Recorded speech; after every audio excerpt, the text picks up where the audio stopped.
जब सुन लीजिए, जब अंग्रेज नहीं थे इस देश में, मुगल नहीं थे, तो वो कौन लोग हैं जो पिछड़े और दलितों के आगे घड़ा बांधते थे और पीछे झाड़ू बांधते थे? वो आपके पुरखे थे ना। उन पुरखों का क्या इलाज किया जाए? कौन दोषी है? इसका जवाब देके जाइएगा। ओके, सुधांशु त्रिवेदी। मैं बताना चाहता हूं, सुनील जी जो बैठे हुए हैं यहां पे, मैं कोट करना चाहता हूं, इस प्रकार का जो इतिहास लिखा गया अंग्रेजों के कालखंड में लिखा गया, जब अंग्रेज नहीं थे, मुगल नहीं थे, तो मैं कोट कर रहा हूं। बाबा साहब अंबेडकर की किताब है हु वर शूद्रास। अब पूरी बात सुन लीजिए भाई। बाबा साहब अंबेडकर की किताब है हु वर शूद्रास, उसका chapter number 1 page number 1 paragraph number 3 में देखिएगा। बाबा साहब अंबेडकर ने कहा है there is no connection of modern day schedule caste with the Vedic age Shudras. अब आइए, बाबा साहब की एक दूसरी किताब है द अनटचेबल्स, उसमें संभवतः पेज नंबर 100 के आसपास उन्होंने लिखा है there was no untouchability during Manu's era.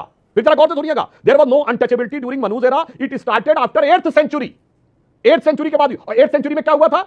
8th century में याद है आपको? और सुनील जी, मैं आपसे विनम्रता से कहूंगा, आपने पीछे भगवान कृष्ण की फोटो लगा रखी है, आप लोग भगवान कृष्ण के वंशज हैं।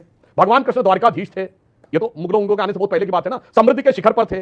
पर कहा क्या जाता है कि भगवान कृष्ण जो कि द्वारकाधीश थे, जो समृद्धि के शिखर पर बैठे थे, उनके वंशजों के साथ हिस्टोरिकल डिस्क्रिमिनेशन किसने कर दिया? किसने कर दिया?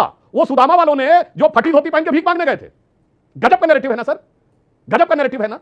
इसीलिए मैं कहना चाहता हूं सर, आप लोग जो कहना चाहते हैं सबको पता है, 20% अपना है, 80 में टुकड़े करना है, एक एक टुकड़ा करके फिर उस कट्टरपंथी टुकड़े से जोड़कर सत्ता का एक टुकड़ा लेना है। मगर इतिहास याद रखता है, जब जयचंद ने पृथ्वीराज के खिलाफ मोहम्मद गोरी का साथ दिया था, उसके बाद मोहम्मद गोरी ने जयचंद को भी नहीं बख्शा था। जब जोगेंद्रनाथ मंडल ने सोचा था कि वो मुस्लिमों का साथ लेकर पाकिस्तान के पहले लॉ मिनिस्टर बन भी गए थे, पाकिस्तान बनने के बाद जोगेंद्रनाथ मंडल शेड्यूल कास्ट जाति से थे, उनकी जाति के लोगों के साथ जो कुछ हुआ, वो आंखों में आंसू भर के आए। और सुनील जी, मैं एक लाइन और कह दूं, बख्शा किसी को नहीं जाता है। 2007 का आजमगढ़ का दंगा याद है?